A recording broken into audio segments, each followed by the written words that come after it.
நமஸ்காரம். ஆஸ்ட்ரோலஜிஸ்ட் ரவீன் கரண். இப்போ நம்ம இந்த பதிவில் பார்க்க இருப்பது மூலம், பூராடம், உத்திராடம் நட்சத்திரங்களை உள்ளடக்கிய தனுசு ராசி. ஆல்ரெடி சுக்கிர பகவான் பார்த்தீங்கன்னாக்கா உச்சமாகின்ற வீட்டில் வந்து ராகு பகவான் பேசி கடந்த அக்டோபர் 8ஆம் தேதி நடந்து முடிஞ்சிருச்சு. ஸோ இது ஏறக்குறைய வந்து ஆல்மோஸ்ட் குரு பகவான், சுக்கிர ராகு பகவான் பரிவர்த்தனைகள் இருக்கீங்க. சனி பகவான் வேற நல்ல ஒரு ஸ்தான பலன்கள் இருந்துகிட்டு இருக்காரு. 3ஆம் இடமான முயற்சி, முன்னேற்ற, தைரிய, வீரிய, காதல், சல்லாப ஸ்தானத்தில் இருந்துகிட்டு இருக்காரு. கேது பகவான் வேற அவங்க கர்மஸ்தானமான 10ஆம் இடமான கன்னிராசியில இருந்துகிட்டு இருக்காங்க. ஸோ அது தனுசு ராசிக்கு பார்த்தீங்கன்னாவே கடந்த ஒரு 6 மாசமாவே பல அப்ஸ் அண்ட் டவுன்ஸ் மாறி மாறி நடந்துகிட்டு இருக்குது. ஜானேர்னா முளசு இருக்குது சில பேர்த்துக்கு. ஒரு சிலருக்கு பார்த்தீங்கன்னாக்கா தேமேன்னு அவங்க பாட்டுக்கு கட்ட மாதிரி கடந்தவங்களுக்கு பார்த்தீங்கன்னா திடீர்னு பார்த்தீங்கன்னா காத்தாடி மாதிரி பறக்கிற மாதிரி ஒரு யோகனா வந்துருச்சு. அந்த மாதிரி ஒரு யோகம் வந்த ஒரு ஜாதகம் தான் இப்போ நம்ம பார்க்க போறது. ஒரு பானை சோத்துக்கு ஒரு சோறு பதன்றா மாதிரி இது ஒன்றை பார்த்தாலே இது வந்து ஒரு முன்னோடியா, இது வந்து ஒரு ட்ரெய்லர் மாதிரி இருக்குன்றதுனாலதான் இப்போ நம்ம இதை போடுறோம். நம்ம 39 வயது பூராடம் நட்சத்திரத்து பெண். வாழ்க்கையில அவங்க சந்திக்காத இன்னல்களே இல்லை அப்படின்னு சொல்லலாம். இழிவுகள், இன்னல்கள், கஷ்டங்கள், கண்ணீர்கள், வேதனைகளாவே ஓடிட்டு இருக்குன்னு சொன்னா கூட மிக இல்லை. மனசுக்குள்ள பாத்தீங்கன்னா எப்பவுமே ஒரு ஆறாத ரணம், தீராத சோகம். அவங்க எப்பவுமே அதுலயே இருந்துகிட்டு இருக்காங்க, டிராவல் பண்ணிட்டு இருக்காங்க. 4 பெண்கள் இருக்க ஒரு குடும்பத்துல பிறந்தவங்க. இவங்க தான் மூத்த பொண்ணு. இவங்களுக்கு கீழே 3 பொண்ணுங்க. இதுல இன்னொரு பியூட்டி என்னன்னு பாத்தீங்கன்னாக்கா இவங்களுக்கு இப்போ 39 வயசு. இவங்களுக்கு கீழே இருக்க அந்த 3 பொண்ணுங்களும் எல்லாம் ஒரு 10 வயசு 12 வயசு சின்னவங்க. அதாவது இவங்க பிறந்து ஒரு 10 வருஷம் 12 வருஷம் பொறுத்து பாத்தீங்கன்னாக்கா ஒரே பிரசவம், அதுல 3 பெண் குழந்தைகள். ஏற்கனவே இவங்க அப்பங்காரம் பாத்தீங்கன்னாக்கா ராகாவளி பார்ட்டி, பக்கா சோம்பேறி. 3 பொண்ணு ஒரே பிரசவத்துல பிறந்திருக்கு அப்படின்னு உடனே அடுத்த நாளே தொண்டை காணம் துணியை காணோன்ட்டு பரதேசம் போனவன் தான் அப்பங்காரன். காசி ராமேஸ்வரம் போனானா, திருவண்ணாமலையில சாமியாரா சுத்துறானா, எங்கே சுத்துறானோ ஆக மொத்தம் வந்து பரதேசியா போயிட்டான். இவங்க அம்மாவை வந்து தேடி ஈடி பார்த்தாங்க, போலீஸ் கம்ப்ளைண்ட் கொடுத்து பார்த்தாங்க, எதுவும் வேலைக்கு அவளை கண்டுபிடிக்க முடியல. இந்த 39 வயது பெண்ணுடைய தாய்க்கு அதுக்கப்புறம் போராடி லோல்பட்டு லோகப்பட்டு கஷ்டப்பட்டு வேற வழியே இல்லாம வீட்டு வேலை செஞ்சு ஒரே நாள்ல பாத்தீங்கன்னாக்கா ஒரு 4 வீடு 7 வீடு கோலம் போடுறது மட்டும் பாத்தீங்கன்னாக்கா அந்த மாதிரி வந்து ஒரு 3 வீடு காலங்காத்தால. அதுக்கப்புறம் பாத்தீங்கன்னாக்கா ஒரு 2 வீடு வந்து காலைல போயிட்டு வீடு பெருக்கி மாப்படிச்சு பாத்திரம் துளக்குறது. அதுக்கப்புறம் பாத்தீங்கன்னாக்கா ஒரு 11 மணி டு 12 மணி ஒரு வீடு. இந்த மாதிரி எல்லா வீடும் காலைல ஒரு 3 மணிக்கு எதிர்ச்சாங்கன்னாக்கா மதியானம் வந்து ஒரு 1 மணி 1:30 மணி வரைக்கும் பாத்தீங்கன்னாக்கா இவங்களுக்கு அயராத உழைப்பு. இந்த மாதிரி சுச்சுவேஷன்ல இந்த 4 பெண்களும் இதுல பாத்தீங்கன்னாக்கா இந்த மூத்த பொண்ணு 10 வயசு 12 வயசு இருக்கும்போதே படிச்சுக்கிட்டு இருந்த படிப்பை வந்து நிப்பாட்டிடலாமா அப்படின்ற மாதிரி யோசனை வரும்போது அக்கம் பக்கத்தில் இருக்கவங்க சொன்னாங்க, அவ ஒருத்தியாவது படிக்க வையே, நல்லா படிக்கிறாவ, பிரில்லியண்டான பொண்ணு அப்படின்ற மாதிரி படிக்க வச்சாங்க. +2 முடிக்கிறதுக்குள்ளேயே பாத்தீங்கன்னாக்கா குடும்ப சூழ்நிலை வந்து அவங்க அம்மாவால சமாளிக்க முடியல. இவ வேலைக்கு போக ஆரம்பிச்சிட்டான். நல்ல ஒரு ஷார்ப்பு பிரெயின், நல்ல ஒரு பிரில்லியண்டான பொண்ணு அப்படின்றதுனால நல்ல ஒரு இங்கிலீஷ் நாலேஜ் அதெல்லாம் இருந்தது. படிச்சுக்கிட்டே வேலை பார்த்துக்கிட்டே படிச்சுக்கிட்டே அப்படியே இருந்து கொஞ்சம் கொஞ்சமா டெவலப் ஆகி ஒரு யூஜி பண்ணா, ஒரு பிஜி பண்ணா.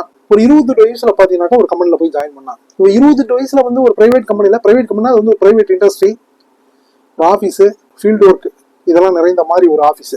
இண்டஸ்ட்ரி ஒர்க்ல போயிட்டு வந்து ஒரு அசிஸ்டன்ட் மேனேஜர் கேட்டகரியில ஒரு 28 வயசுல போய் ஜாயின் பண்றா. அந்த ஆஃபீஸ்ல பாத்தீங்கன்னாக்கா ஆஃபீஸ் ஒர்க்குன்னு பாத்தீங்கன்னாக்கா ஒரு 15 பேர் 20 பேர் இருக்காங்க.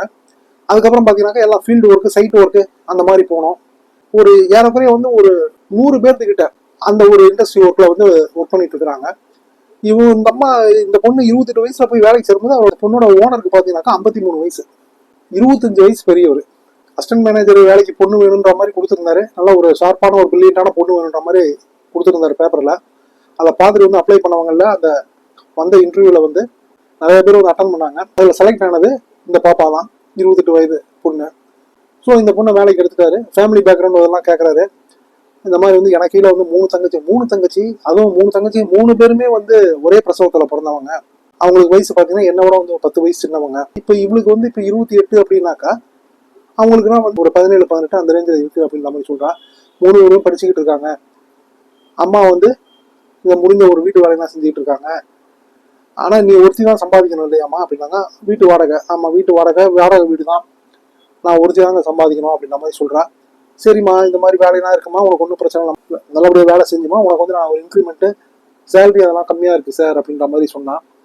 உன்னுடைய பெர்ஃபார்மன்ஸ் பார்க்கணுமா, ஒரு 6 மாதம் போகட்டும் அப்படின்ற மாதிரி சொன்னார். உனக்கு வந்து நீ டைரெக்டாக வந்து ரிப்போர்ட்டிங் பண்ணுறது அப்படின்னாக்கா வந்து மேனேஜருக்கு இல்லாமல் நீ எனக்கு தான் ரிப்போர்ட்டிங் பண்ண வேண்டியது இருக்குது அப்படின்ற மாதிரி சொன்னார். ஏன்னா மேனேஜர் வந்து மோஸ்ட்லி வந்து ஃபீல்டு ஒர்க் போயிடுவார். அதனால இவனுடைய பெர்ஃபார்மன்ஸ் பார்க்கணுமா அப்படின்ற மாதிரி சொன்ன உடனே கரெக்டாக அந்த மாதிரி வேலையில் வந்து ரொம்ப ஷார்ப்பு பிரெயின், கரெக்டாக வந்து அந்த 100 பேருக்கு அட்டண்டன்ஸ் எடுக்கிறது, போகிறது வரது, அதே மாதிரி யாருக்கு என்னென்ன வேலை அப்படின்றத வந்து அவரு வந்து இந்த பொண்ணுக்கு முதல் நாளே சொல்லுவாரு. கரெக்டா வந்து அதுக்கு தகுந்த மாதிரி காலைல வந்து சீக்கிரமா போயிட்டு ஒரு 8 மணிக்கு நான் போயிட்டு வந்து வேலையெல்லாம் வந்து அலோகேட் பண்ணி எல்லாத்தையும் பிரிச்சு கொடுத்து யார் எங்கெங்க போகணும் அப்படின்றதெல்லாம் அனுப்பி விட்டு எல்லாம் செய்யறது. அந்த மாதிரிலாம் பண்ணும்போது பாத்தீங்கன்னாக்கா அவர் வந்து ஒரு 9:30 மணிக்கு வருவாரு.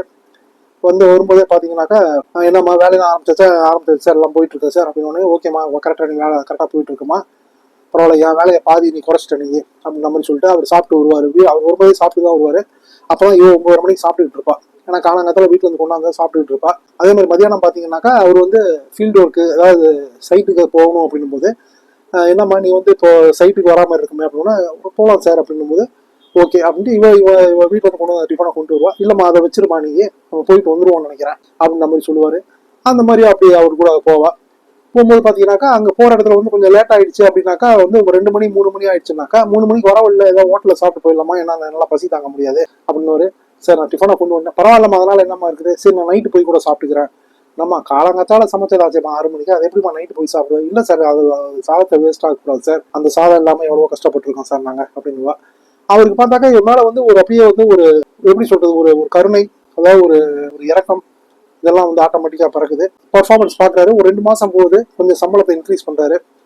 பரவாயில்லம்மா நீ கரெக்டா போயிட்டு இருக்கமா, இந்த மாதிரி நான் செஞ்சுட்டு இருக்கமா அப்படின்ற மாதிரி சொல்றாரு. அதனால ஏறக்குறைய பாத்தீங்கன்னாக்கா இவன் அந்த வேலைக்கு சேர்ந்து ஒரு 6 மாசம் ஒரு 8 மாசத்துலயே பாத்தீங்கன்னாக்கா இவன் ஆல்மோஸ்ட் வந்து எல்லா வேலையும் பிக்கப் பண்ணிட்டாங்க.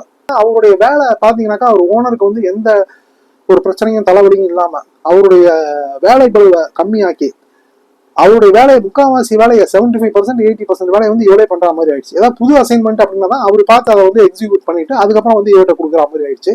இதுல அந்த மேனேஜர் கேட்டகரியில் இருக்கிறவங்க பாத்தீங்கன்னாக்கா வந்து அவருக்கு வேலையே இல்லைன்ற மாதிரி ஆயிடுச்சு. ஏன்னா எல்லா வேலையும் இவளே பண்ண ஆரம்பிச்சிட்டா, இவளே பார்க்க ஆரம்பிச்சிட்டா. இதுல சம்டைம்ஸ் பாத்தீங்கன்னாக்கா வந்து இந்த சைட்டுக்கு போகணும் அந்த சைட்டுக்கு போகணும்னாக்கா நான் போயிட்டு வந்துடுறேன் சார் அப்படின்ட்டு, நான் எனக்கு கொஞ்சம் உடம்பு முடியலமா அப்படின்னா கூட ஒன்றும் பிரச்சனை இல்லை சார், இல்லை வேற யாராவது கிளைண்ட் வருவாங்க நான் இங்க இருந்து ஆகணுமா அப்படின்னாக்கா வந்து நீங்க இருங்க சார் நான் போயிட்டு வரேன் அப்படி இவ போயிட்டு வர்றது.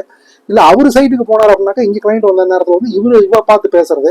ஸோ இந்த மாதிரிலாம் பண்ணி அந்த கம்பெனில பாத்தீங்கன்னாக்கா ஒரு 150 பேர் ஒர்க் பண்ற கம்பெனில வந்து அந்த முதலாளிக்கு அடுத்த கேட்டகரியில அடுத்த இடத்துல வந்துட்டாங்க.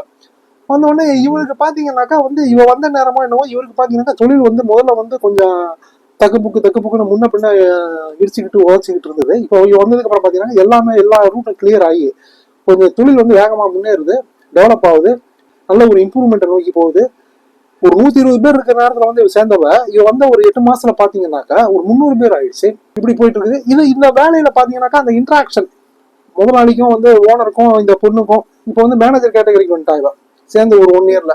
மேனேஜருக்கும் ஓனருக்கும் இருக்கிற அந்த இன்வால்மெண்ட், அந்த இன்ட்ராக்ஷன்ஸ்லாம் பாத்தீங்கன்னாக்கா ரொம்ப நிறைய ஆகுறதுனாலையும் க்ளோஸ் ஆகுறதுனாலையும் பாத்தீங்கன்னாக்கா வந்து ஏதோ ஒரு ரூபத்துல வந்து பாத்தீங்கன்னாக்கா இவன் வந்து வேலையில வந்து ரொம்ப ஒரு டெடிகேஷன் வச்சுங்களேன், அந்த ஒரு டெடிகேஷனா இருக்கிறதுனால வேலையெல்லாம் எடுத்து போட்டு செய்யற ஒரு கேட்டகரி. அவருக்கு பாத்தீங்கன்னாக்கா இவன் மேல பார்த்துட்டு வந்து ரொம்ப ஒரு இதாயிடுச்சு, என்னடா இது இந்த மாதிரி இருக்காளே இவ வந்ததுக்கு அப்புறம் வேலை நமக்கு நல்லா தூக்குது, நல்லா ஒரு கைராசிக்கார பொண்ணா இருக்காளே அப்படின்ற மாதிரி.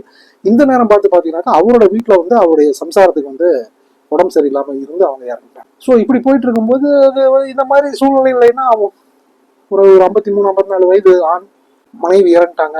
இங்க பாத்தீங்கன்னாக்கா இந்த பொண்ணு குடும்ப கஷ்டத்துல வந்து வேலை பார்த்துக்கிட்டு இருக்கிறா.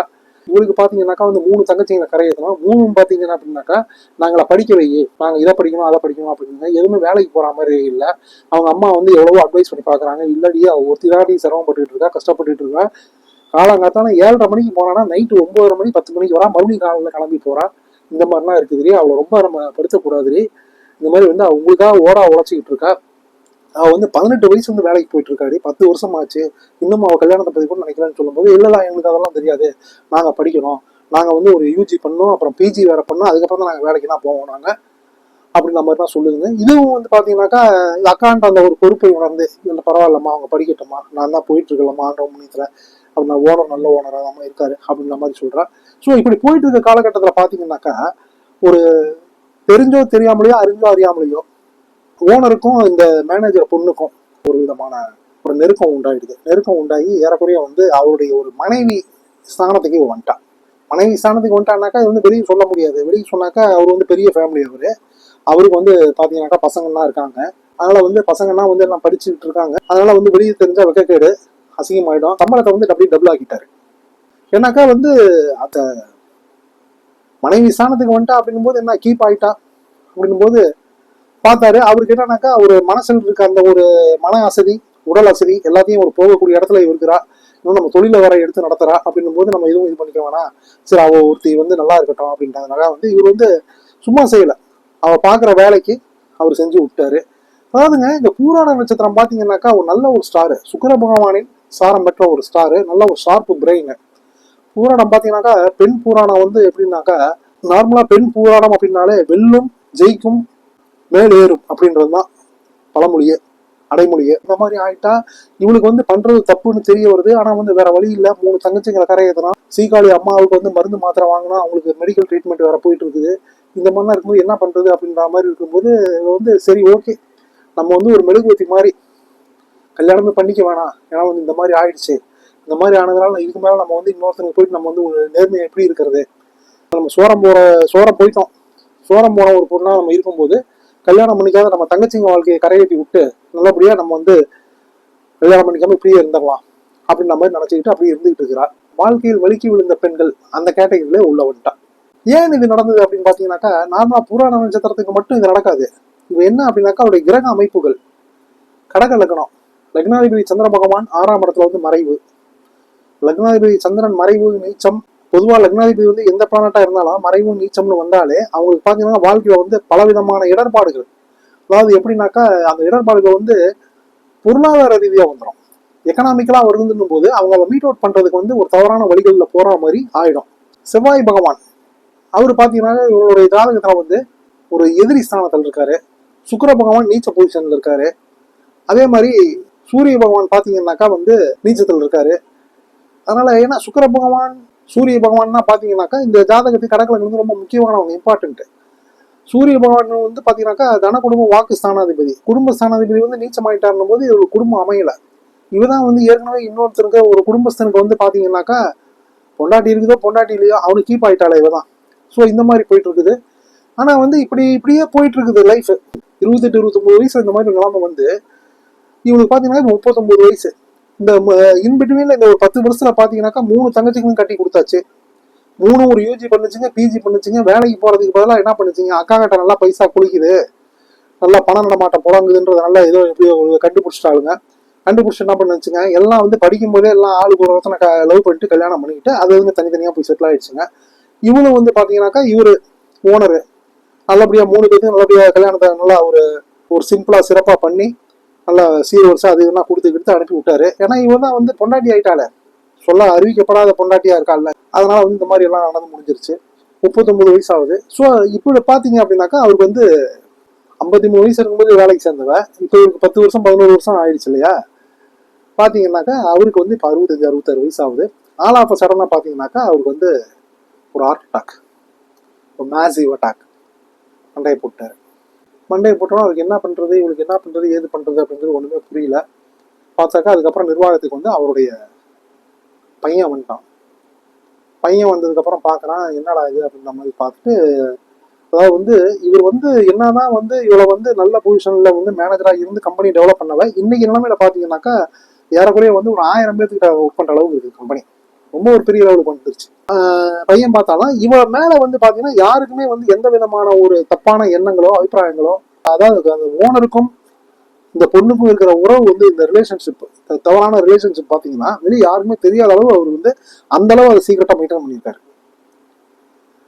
அவர் வந்து ஒரு கெஸ்ட் ஹவுஸ் வச்சிருந்திருக்காரு. அந்த கெஸ்ட் ஹவுஸுக்கு பாத்தீங்கன்னாக்கா இவரை கூப்பிட்டு போவாரு கொள்வாரு. அது ஒரு கெஸ்ட் ஹவுஸ்னா அது ஒரு வீடு, நல்ல ஒரு டபுள் பெட்ரூம் வீடு, நல்ல ஒரு வசதியா உங்க ஊருக்கு அவுட்டர்ல இருந்தது. வந்து போயிட்டு வந்துட்டு இருந்தாரு. அதுக்கப்புறம் பார்த்தாரு சரி இது சரிப்பட்டு வராது, அந்த வீட்டை என்ன பண்ணாருனாக்கா இவ பேருக்கே ரெஜிஸ்டர் பண்ணிட்டாரு. இவ கூட எனக்கு எதுக்கு அப்படின்னும் போது எனக்கு நிறைய உதவி பண்ணிட்டு இருக்கணும். இல்ல அப்படி கிடையாது, இது உன் பேர்ல இருக்கட்டும், நாளைக்கு எனக்கு ஏதாவது ஒன்று ஆனா கூட பாருங்க, அவர் ஒரு பெருந்தன்மையா சொல்லி எனக்கு ஏதாவது ஒன்று ஆனா கூட இது இருக்கிறது வந்து யாருக்கும் தெரியாது, நம்ம இங்க வரவும் போறது உனக்கும் எனக்கு மட்டும்தான் தெரியும் அப்படின்ற மாதிரி சொல்லியிருக்காரு. அதே மாதிரி நல்ல ஒரு 3 தங்கச்சிகளை கட்டி கொடுத்துட்டாரு. இவளுக்கு வீடு வாங்கி கொடுத்துருக்காரு, கெஸ்ட் ஹவுஸ் வாங்கி கொடுத்துருக்காரு. அது போக வந்து அவங்க இருக்கிறதுக்கும் ஒரு தனியா ஒரு வீடு வாங்கி கொடுத்துருக்காரு. ஒரு பேங்க் பேலன்ஸ் எல்லாம் இவங்களுக்கு ஒரு கணிசமான ஒரு அமௌண்ட் போட்டு வச்சிருக்காரு, பிக்சட் டெபாசிட்லாம் போட்டு வச்சிருக்காரு. ஸோ அந்த பையன் வந்துட்டாப்ல அந்த கம்பெனில யாருக்குமே பாத்தீங்கன்னாக்கா முதலாளியும் வந்து இந்த பொண்ணையும் வந்து இணைச்சு பேசுறதுக்கோ ஒரு கிசு பேசுறதுக்கோ ஒரு ரூமர் கிளம்புறதுக்கோ எந்த ஒரு நூலளவு கடுகளவு கூட இடம் கொடுக்காத அவ்வளவு ஒரு பக்காவா கண்ணியமா அவர் வந்து நடந்துகிட்டு இருந்திருக்காரு. ஆமா, ஏன்னா வந்து இல்லம்மா இது வந்து ஏதோ என்னுடைய போராத நேரம் என்ன தெரியல, இல்ல உன் கெட்ட நேரமா என்ன தெரியல, வந்து இந்த மாதிரி ஆயிடுச்சு.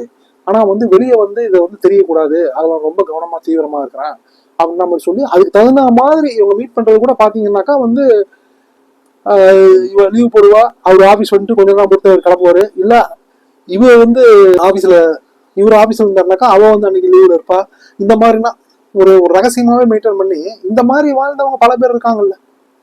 அதனால வந்து ஸோ இந்த மாதிரியே போனதுனால வந்து பையன் வந்தாரு. பையன் வந்ததுக்கு அப்புறம் பாத்தீங்கன்னாக்கா நான் தான் எடுத்திருக்கேன், நான் இப்போ நான் தான் இன்சார்ஜா இருக்கேன், நானும் ஒன்றும் பிரச்சனை கிடையாது, நீங்க தான் எல்லாம் நடத்திட்டு இருக்கீங்க, அப்படி மெயின்டைன் பண்ணுங்க, கண்டினியூ பண்ணுங்க அப்படின்ற மாதிரி பையன் சொல்லிட்டாரு. இதுல என்ன அப்படின்னாக்கா இப்படி போயிட்டு இருக்கும்போது அந்த ஆபீஸ்ல வந்து ஒரு மேனேஜர் இருந்தாரு பாருங்க. அந்த மேனேஜர் வந்து இவ போன உடனே வந்து வேலையை விட்டு எடுத்தாரு பாருங்க. ஏன்னா வந்து இவளே நல்லா வேலை செய்யறா அப்படின்ற மாதிரி. அவர் வந்து அப்பப்போ சமயத்துல வந்து ஓனரையும் பார்ப்பாரு, இவளையும் பார்த்து பேசுவாரு. வேற கம்பெனில அவர் சேர்ந்துட்டாரு. அதுக்கப்புறம் பாத்தீங்கன்னாக்கா அவரே வந்து ஒரு கம்பெனி நடத்திட்டு இருந்தாரு. ஒரு கம்பெனி ஆரம்பிச்சு சின்னதா, அதாவது இதே மாதிரி ஒரு கம்பெனி தான். ஆனா வந்து இந்த அளவுக்கு பண்றதுக்கு அவர்கிட்ட வந்து கேபிட்டல் கிடையாது, இன்வெஸ்ட்மெண்ட் இல்லை. அதனால வந்து ஒரு சும்மா ஒரு ஒரு 10 பேர் 20 பேரை வச்சு அப்படியே ஒரு ஸ்டார்ட் பண்ணாரு. இப்போ அது வந்து அப்படி சுமாரா போயிட்டு இருக்குது. ஸோ இப்படி போயிட்டு இருக்கிற காலகட்டத்தில் அவருக்கு பாத்தீங்கன்னாக்கா கல்யாணம் ஆச்சு. கல்யாணம் ஆகி அவருக்கு வந்து ஒய்ஃபுக்கும் அவருக்கும் வந்து டிஃபரன்ஸ் ஆஃப் ஒப்பீனியன், கருத்து வேறுபாடுகள் வந்து டிவோர்ஸ் ஆயிடுச்சு. டிவோர்ஸ் ஆனால் அவர் என்ன பண்றது ஏது பண்றது அப்படின்ற மாதிரி இருந்துகிட்டு இருக்காரு. அப்போ வந்து இவர் இந்த கம்பெனிக்கு வருவாரு போவாரு, இவளை பார்ப்பாரு பேசுவாரு. அதே மாதிரி வந்து இவகிட்டே வந்து அவர் வந்து கல்யாணம் பண்ணிக்கிறதுக்குன்னா ப்ரப்போஸ் பண்ணிடுவாரு. அவருக்கு வந்து இந்த மாதிரி விஷயங்கள் நடக்குது போகுதுன்றது தெரியாது. இதுல இன்ஃபேக்ட் வந்து கொஞ்சம் அதிகப்படியா போய் இந்த ஓனர் இறக்குறதுக்கு முன்னாடி ஒரு ஒரு வருஷம் முன்னாடி 2 வருஷம் முன்னாடி பாத்தீங்கன்னாக்கா இந்த மாதிரி வந்து நான் வந்து அவளை வந்து கல்யாணம் பண்ணிக்கலான் இருக்கேன், வந்து ஒத்துக்க மாட்டேன்றா. என்னப்பா ஊர்ல 1000 பேர் இருக்காங்க, நான் எத்தனையோ பொண்ணுங்க இருக்குது, நீயா இவ்வளவு அப்படிதான் நல்ல பொண்ணா இருக்கிற அப்படின்னும் போது இவருக்கு ஷாக் ஆகுது. என்னடா இது, நமக்கும் அவளுக்கும் இந்த மாதிரி ஒரு ரிலேஷன்ஷிப் இருக்குன்றது வந்து இவருக்கு இவருக்கு தெரிஞ்சா என்ன ஆகும், நம்மளை மதிக்கவே மாட்டானே, அந்த பொண்ணையும் மதிக்க மாட்டானே அப்படின்ற மாதிரி நினைச்சுக்கிட்டு சரி அவ ஒத்துக்கலாம் இப்போ என்னப்பா பண்றது அப்படின்ற மாதிரி இவர் சொல்லி விட்டுருக்காரு. அவருடைய டெத் ஆனதுக்கு அப்புறம் டெத்துக்கும் வராரு போறாரு. இப்போ எல்லாரும் பாக்குறாங்க பேசுறாங்க. அதுக்கப்புறம் டெத் ஆனதுக்கு அப்புறம் வந்து அந்த கம்பெனிக்கு வராரு. என்ன இப்போ அவரு தம்பி வந்து அண்டர்டேக் பண்ணிட்டாரா? ஆமா அண்டர்டேக் பண்ணிட்டாரு, இந்த மாதிரி போயிட்டு இருக்குது அப்படின்னு ஒன்று. சரி உங்களை பேசுறோம் நானே அப்படின்ட்டு சொல்றாரு. இல்ல இல்ல எனக்கு கல்யாண ஐடியானா இல்லை. இவன் சொல்றான் 39 வயசு ஆகுது, கல்யாண ஐடியானா எனக்கு இல்லை. ஆனா வாழ்க்கையை வந்து இவன் வந்து தங்கச்சிங்களுக்காகவே வந்து தியாகம் பண்ணிட்டான்ல, ஒரு மெழுகுவத்தி போல தியாகம் பண்ணி இருந்தவ. அதனால வந்து எனக்கு அந்த கல்யாண ஐடியா இல்லை அப்படின்னு சொல்றா. இல்ல இல்ல நீங்க இப்படி இருக்கக்கூடாது அப்படின்றாரு. இல்ல இல்ல நீங்க என்ன சொன்னாலும் எனக்கு அந்த ஐடியா இல்ல இல்ல சார் அப்படின்றா. அவரு வந்து பாத்தீங்கன்னாக்கா இவ்வளவு விட வந்து ஒரு 3 வயசு 4 வயசு தான் பெரியவர். ஸோ திடீர்னு பாத்தீங்கன்னாக்கா ஆலாப்ப சடனா வந்து ஒரு நாள் நல்ல நாளா பாத்தீங்கன்னாக்கா ஒரு ஸ்வீட்டு பழங்கள்லாம் வாங்கிட்டு வீட்டுக்கே வந்துட்டாரு. அம்மாவை பார்த்து பேசுறாரு. இவ வீட்டுல வேலையை முடிச்சுட்டு ஆபீஸ்ல இருந்து கிளம்பி போறா. இவ போனாக்கா அவர் உட்காந்துருக்காரு ஒரு 7 மணி 7:30 மணி போல. அப்புறம் போன உடனே அம்மா சொல்றாங்க, இந்த மாதிரி தம்பி வந்தாரு பேசிட்டு இருந்தோம்மா நாங்க, உண்மை எல்லா விஷயத்தையும் சொன்னாருமா அப்படின்னு உடனே கல்யாணத்தை பத்தி சொன்னாரு அப்படின்னு உடனே எல்லா விஷயத்தையும் சொன்னாருன்னு எனக்கு பக்கிரம் ஆயிடுச்சு. என்னது அப்படின்றா. இல்ல இல்ல நான் கல்யாணம் பண்ணிக்கிறதுக்காக ரொம்ப வருஷமா கேட்டுட்டு இருக்காராம், உங்க ஓனர்கிட்ட கூட பேசினாராம, உங்க ஓனர் வந்து நீ தான் முடிவு எடுக்கணும்னு சொல்லிட்டாராம, நீ என்னம்மா இந்த மாதிரி வேணாம் வேணாம். இல்லம்மா எனக்கு எதுவும் ஐடியா இல்லம்மா அப்படின்னும் போது அவ பாக்குறா, என்னடா இது இந்த மாதிரி வந்து ஒரு தீவிரமா இருக்கா அப்படி அப்படின்னு பார்த்தா அவன் அந்த கேரக்டர் மேனேஜர் கேரக்டர் வந்து நல்ல ஆளு, புரியுதா, நல்ல டைப்பு. ஸோ இவ வந்து என்ன பண்றது ஏது பண்றதுன்னு எனக்கு ஒன்றும் புரியல. சரி சரி நம்ம பேசுவோம், கொஞ்சம் எனக்கு டைம் கொடுங்க அப்படின்ற மாதிரி சொல்லிட்டா. அதுக்கப்புறம் பாத்தீங்கன்னாக்கா அடுத்த நாள் வந்து ஆஃபீஸ் போயிட்டு அவருக்கு ஃபோன் பண்றான். ஃபோன் பண்ணிட்டு இன்னைக்கு சாயங்காலம் வந்து இங்கே வாங்க, நீங்க கொஞ்சம் உங்ககிட்ட பேச வேண்டியிருக்கு அப்படின்னு உடனே அது வாங்கினா ஒரு பொதுவான இடம், ஒரு ஹோட்டல் மாதிரியோ இல்லை ஒரு ஒரு பார்க் மாதிரியோ ஏதோ ஒரு இடத்துல போயிட்டு என்ன சொல்லுமா அப்படின்னு பேசலாம் அப்படின்னு போன உடனே சில விஷயங்கள் நான் வந்து உங்கள்கிட்ட ஓப்பனாக பேசணும்னு நினைக்கிறேன். சொல்லுங்க என்ன என்ன சொல்லுமா என்ன என்ன அப்படின்னா.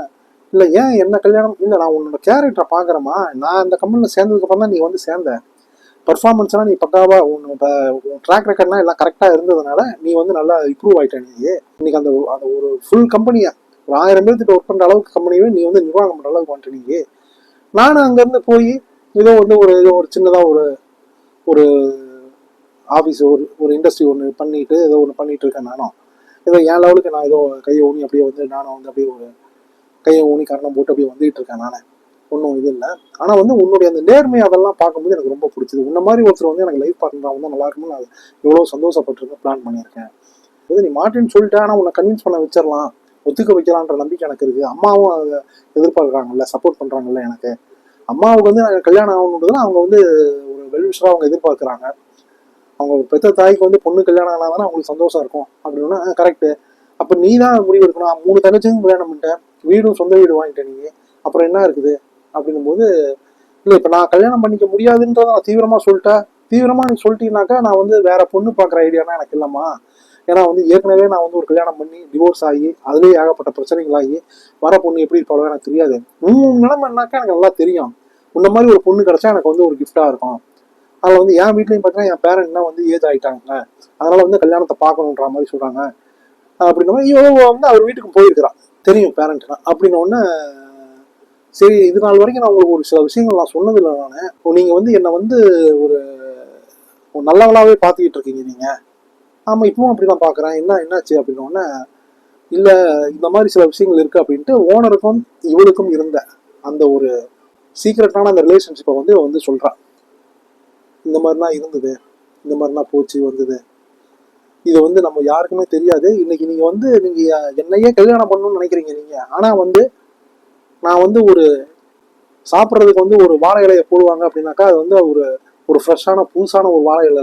நான் ஏற்கனவே ஒரு எச்சில் இலையாக இருந்துகிட்டு இருக்கேன். நான் இந்த மாதிரி நீங்கள் ஒரு கல்யாணம் பண்ணணும் போது ஏற்கனவே நீங்கள் வந்து ஒரு பிரச்சனை ஆகி டிவோர்ஸ் ஆகி கல்யாணம் பண்ணும்போது இந்த மாதிரி நான் என்ன மாதிரி ஒரு எச்ச இலையவா நீங்கள் வந்து கல்யாணம் பண்ணணும்னு நினைக்கிறீங்க.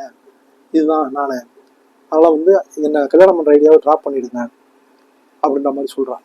சொன்ன உடனே அந்த மேனேஜர் சொல்கிறாரு, இதுக்கு வந்து பதில் வந்து நான் இப்போயே சொல்லணுமா இல்லை 2 நாள் பிடிச்சி சொல்லலாமா அப்படின்னு. ஒன்று இதுக்கு என்ன பதில் இருக்குது? இந்த மாதிரி வந்து ஒரு சோரம் போன பொண்ணை யாராவது கல்யாணம் பண்ணிக்க ஆசைப்படுவாங்களா? நானே அதை உடச்சி சொல்லிட்டேன். எனக்கு நீங்கள் செய்ய வேண்டிய உதவி, நான் சொன்னதை வந்து உங்கள் மனசுக்குள்ளே வச்சுங்க. ஏன்னா யாருக்குமே தெரியக்கூடாதுன்றதுல வந்து நம்ம ஓனர் வந்து ரொம்ப தெளிவாக இருந்தார். ஏன்னா எனக்கோசரம் நான் வந்து இன்னைக்கு நீங்கள் இவ்வளோ தூரம் என்னை வந்து விடாத வந்து ஃபாலோ பண்ணுறீங்க, கல்யாணம் பண்ணி தொந்தரவு பண்ணுறீங்கன்றதுனால நான் இதை சொல்லிட்டேன். நான் வந்து என்னுடைய மனசு உறுத்துது. உங்களுக்கு கல்யாணம் பண்ணிட்டு என்னால் வந்து நான் ஏற்கனவே நான் வந்து வாழ்க்கையில் வந்து நான் வந்து ஒரு சோரம் போனால் வலிக்கு விழுந்தவன். நான் எப்படி உங்கள்கிட்ட வந்து ஒரு நல்ல ஒரு உண்மையான பொண்டாட்டியா ஒரு பத்தினியா நான் எப்படி இருந்தேன், பத்தினியா இருந்தா மாதிரி நான் எப்படி நடிக்கிறது, அதுதான் நான் சொல்லிட்டேன். நான் அப்படின்னு ஒன்று நான் 2 நாள் ஏன் டைம் கேட்டேன் அப்படின்னாக்கா, 2 நாள் டைம் கேட்டு முடிவெடுக்க வேண்டிய சில விஷயங்களை நான் இப்போவே கொஞ்சம் ஒரு முடிவு எடுத்திருக்காமா, அதுக்காக நான் சொல்கிறேன். நான் இல்லை எதுவாக இருந்தாலும் பரவாயில்ல, நீங்கள் ஒரு 2 நாள் இல்லை ஒரு 4 நாள் ஒரு வாரம் பொறுத்து நம்ம மீட் பண்ணலாம் அப்படின்னு சொல்லிட்டு அவருடைய பதிலுக்கு பார்க்காம வெயிட் பண்ணாத கிளம்பிட்டான். அப்புறம் இவர் வந்து கூப்பிட்டு போயிட்டு அவர் வீட்டில் ட்ராப் பண்ணிட்டு அவர் போகிறாரு. இப்படியே போயிட்டு இருந்தது. ஒரு மாதம் ஆயிருக்கு. கடந்த பிப்ரவரியில் பார்த்தீங்கன்னாக்கா மாசி மாதம் அவர் வீட்டில் பெரியவங்கள்லாம் அழைச்சிக்கிட்டு சீர்வர் சத்தத்தோட நேராக போயிட்டாரு. இவனுக்கு பகீர்னு ஆயிடுச்சு. ஒரு ஞாயிற்றுக்கிழமை வீட்டில் இருக்க நேரம் பார்த்து அன்னைக்கு ஒரு நல்ல நாள், சுமூர்த்த நாள், கல்யாணம் பண்ணுறேன் அப்படின்ற மாதிரி போயிட்டாப்புல. அவங்க அப்பா அம்மா போயிட்டு பேசுகிறாங்க. பேசிட்டு, ஏமா இந்த மாதிரி பண்ணுறேன், என் பையன் உன்னதாம்மா கட்டுவேன்னு ஒத்த காலில் நிற்கிறாம்மா, எங்களுக்கு என்ன வசதி இல்லைன்னு நினச்சிக்கிட்டு இருக்காமா, எங்களுக்கு சொந்த வீடு இருக்குமா, ஊரில் வேறு நிலங்கள்லாம் இருக்குமா, விவசாயம்லாம் வேறு நடந்துகிட்டு இருக்குது, ஏமா இப்படி பண்ணுறேன் அப்படின்ற மாதிரி போயிட்டாங்க. உன்னுடைய வசதிக்காக, ஏன்னா இப்போ சொந்த வீட்டில் இருக்காள் இவன், உன் வசதிக்காக நாங்கள் கல்யாணம் பண்ணலன்றதுக்காக இதெல்லாம் சொல்கிறாங்க. இவ நல்ல சம்பளம் வாங்கிட்டு இருக்கிறா, நல்ல பொசிஷனில் இருக்கிறா, அதுக்காக தேடி வரல அப்படின்றதுக்காக இதெல்லாம் சொல்கிறாங்க. சொல்லி என்ன பண்ணுறாங்க அப்படின்னா, இவன் வந்து அவர்கிட்ட தனியாக பேசணும் அப்படின்ட்டு பேசுகிறா. என்ன இந்த மாதிரி ஒரு முடிவு எடுத்திருக்கீங்க, நான் அவ்வளோ தூரம் சொன்னதுக்கப்புறம் நீங்கள் வந்து வேணான்னு தான் சொல்லுவீங்கன்னு நினச்சேன், ஆனால் இன்றைக்கி வீட்டில் எல்லாத்தையும் கூப்பிட்டு நீங்கள் வந்து நிச்சயம் பண்ணுற அளவுக்கு வந்திருக்கீங்களே நீங்கள் அப்படிங்கும்போது பார்த்தீங்கன்னாக்கா, அப்போ அவர் சொல்கிறாரு, நீ சொன்னது எல்லாமே வந்து நான் அப்போவே என் மனசுக்குள்ளே இருந்ததை வந்து நான் குழி தோண்டி பள்ளம் தோண்டி புதைச்சிட்டேன். நீ சொன்னதே என் மைண்டில் இல்லை. நீ என்ன சொன்னது இப்போ கேட்டால் கூட எனக்கு தெரியாது. ஆனால் நான் உன்னை எப்படி பார்த்தனோ அந்த கண்ணியம், அதில் வந்து ஒரு நூலளவு கூட நீ குறையாம இன்னமும் அதே ரேஞ்சில் அப்படியே இருக்கிற நீங்க. அதாவது வந்து பசும்பொன் சுட்டாலும் அதனுடைய தரம் மாறாது, தன்மை மாறாது. நார்மலாக நம்ம நகை போட்டுக்கிறோம் பாருங்க, அது வந்து 24 கேரட், அது கூட செம்பு கலந்தாதான் நகையா வந்து தங்கத்தை வந்து உருக்க முடியும், அதாவது வளைக்க முடியும், பெண்ட் பண்ண முடியும். ஆனால் பசும்பொன் பார்த்தீங்க அப்படின்னாக்கா அப்படியே வந்து பக்கா கோல்டு. அது வந்து நகை பண்ணுறதுக்கு ஏற்றது இல்லை, அது கூட செம்பு கலக்கணும். என்னை பொறுத்த வரைக்கும் நீ என்னதான் வந்து வலிக்கு விழுந்துட்டேன்னு சொன்னாலும், கரை படிஞ்சிட்டேன்னு சொன்னாலும், நீ வந்து பார்த்தீங்கன்னாக்கா நீ வந்து ஒரு பசும் பொண்ணு.